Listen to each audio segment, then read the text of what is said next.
Super Bowl 45, 2:40 left in the first half. The Packers were beating the Steelers 14-3. Aaron Rodgers was at the helm.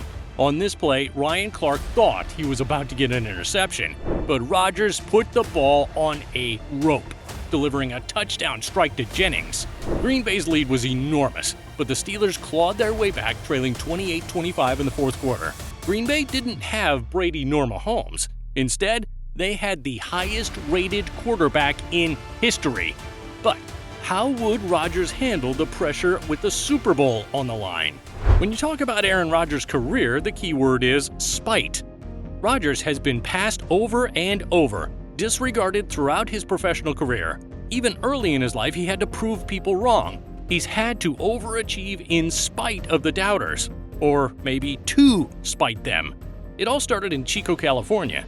Aaron was born December 2, 1983, raised by mother Darla Lee and father Edward Wesley Rodgers. Edward played offensive lineman for the Chico State Wildcats in the 70s. He taught the game to Aaron and his two brothers, telling them if they wanted to excel, they needed to limit outside distractions. Aaron listened. The family moved around, first to Euclid, California. Aaron was first showing his skills on the basketball court. The family later moved to Beaverton, Oregon, where Aaron would dominate on the baseball field, whether it be at pitcher, shortstop, or center field. But then they moved back to Chico, where Aaron really found his calling on the football field at Pleasant Valley High School. In 2 years alone, he threw for 4,421 yards and set all types of records, like throwing for 6 touchdowns in one single game and amassing 440 all-purpose yards in a game. Rodgers was also a good student with an A- average and scoring 1310 out of 1,600 on the SATs. Typically, such a student-athlete would be heavily recruited by D1 schools. But this wasn't the case for Aaron Rodgers. He wanted to go play at Florida State, but he was rejected, and no other D1 schools were interested in him, except for one that showed slight interest, the University of Illinois. They'd allow him to compete for a scholarship as a walk-on. Rodgers felt that he was better than that, so he turned it down. Instead, Rodgers decided to play for a junior college right down the road from where he lived, Butte College in Oroville. It was 2002. As a freshman, Rodgers led his team to a 10-1 record and number 2 national ranking, and the NorCal Conference Championship, all while throwing 26 touchdowns. Now the big schools were taking notice, especially head coach of the California Golden Bears, Jeff Tedford. Most athletes have to participate in 2 years of junior college before transferring.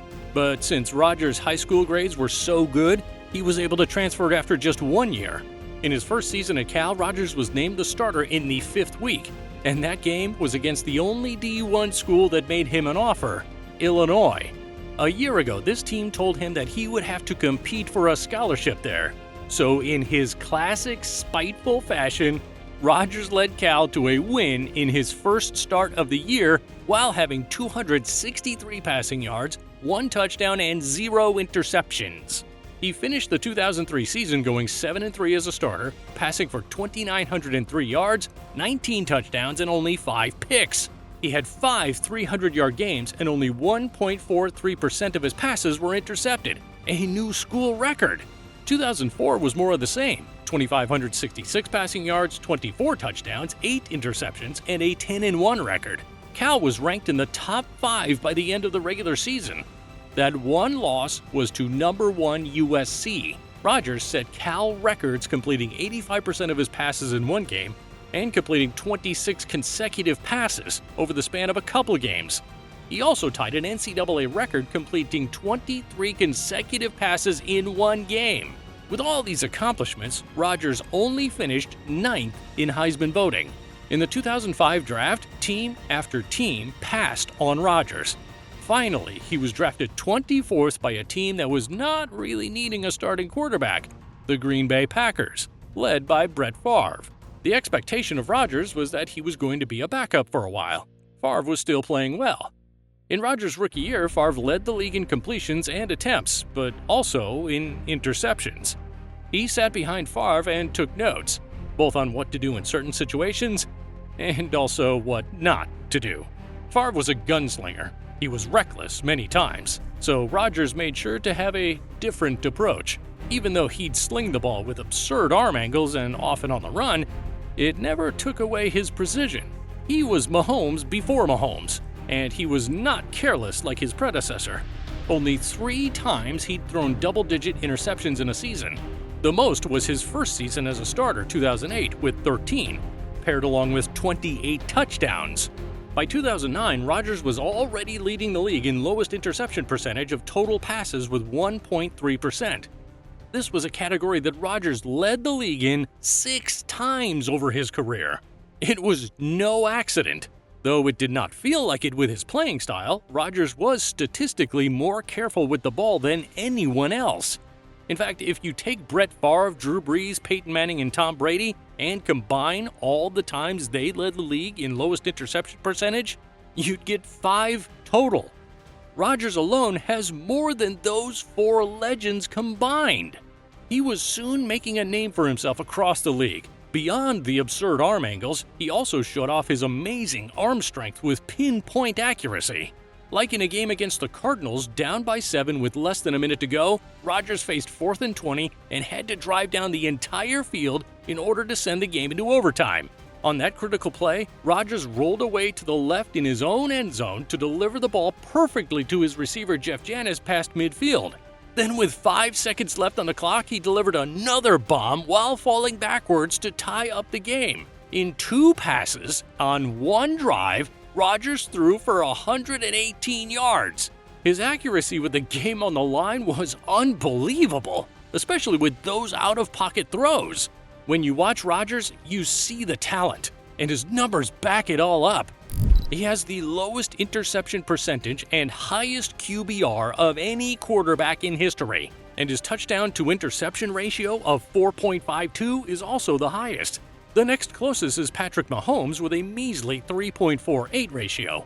No wonder why Rodgers won MVP in 2011 and then again in 2014. As Rodgers was approaching 40, the Packers moved up in the draft to get Jordan Love in 2020. In spite of all that, Rodgers went on to not only win MVP that following season, but was MVP again the season after that in 2021. Rodgers was the 5th player ever to win consecutive MVPs, joining the exclusive club with Jim Brown, Joe Montana, Brett Favre, and Peyton Manning. He has consistently been a top quarterback in the NFL, but how is his play when it mattered most? Does he play at the same level when the lights are the brightest, like in the Super Bowl? In the 2010 season, Aaron Rodgers kept his interception percentage down to 2.3%, threw 28 touchdowns, and led the Packers to a 10-6 record to secure the 6th seed in the playoffs. This underdog wildcard team beat the Eagles 21-16 in the first round and then trounced the 1-seeded Falcons 48-21. We all know that Rodgers now owns the Bears, but it may have all started in that NFC Championship game, when he and Green Bay beat Chicago 21-14 and stamped their ticket to the Super Bowl against Pittsburgh. Early in that matchup, Green Bay was having themselves a day. They scored their first touchdown on a 29-yard connection from Rodgers to Jordy Nelson, then a pick 6 resulting in a second touchdown, all while allowing Pittsburgh 3 points. Before the end of the first half, they found themselves with the ball once more. The Packers were just outside the red zone. Another touchdown would move the game more out of reach for the Steelers. On that play, Rodgers threaded the needle perfectly, keeping the ball away from one trailing defender, leading Jennings towards the end zone, while taking just enough off the ball to keep it out of the outstretched hands of the would-be interceptor Ryan Clark. The moment was monumental, and there was only one spot on the field Rodgers could have placed that ball. But Pittsburgh came back, a touchdown before the half, another touchdown to open the second half, and even though Rodgers found Jennings for a second touchdown in the fourth quarter, Roethlisberger connected with Mike Wallace soon after, and a 2-point conversion put the Steelers right on the heels of the pack. Green Bay only led 28-25. They had the ball 3rd and 10 on their own 25. Failing to convert would mean giving the ball back to Pittsburgh with all their momentum. Rodgers dropped back and found Jennings again. The coverage was pretty good, but Rodgers threw a laser beam to his receiver. As the defender, Ike Taylor, reached out to make the stop, there was nearly no space between his fingers and the ball. Exactly where Rodgers wanted it. It sailed past his hand and right into Jennings' breadbasket, picking up a major first down and sealing the game. The Packers won their 4th Super Bowl ever, and Rodgers won his first while throwing for 304 yards, 3 touchdowns, and no interceptions. However, so far, it's Rodgers' only Super Bowl win, and Super Bowl appearance. That's why you don't usually hear him mentioned in the same breath as Tom Brady, Peyton Manning, or Patrick Mahomes, as Rodgers has only reached the mountaintop once. But there are many factors to getting there. It isn't just one man, it's a team sport. Rodgers may be a 4-time MVP, but he's a 1-time Super Bowl champion. He had a down year in 2022 after breaking his thumb, and we only saw 4 plays into his 2023 season with the Jets as he tore his Achilles and missed the entire season. There is a lot of uncertainty about his future in the league. Rodgers is now 40, coming off a major injury on a historically underachieving offensive team, the New York Jets. But he has made a career out of proving haters wrong. This man can operate on spite alone.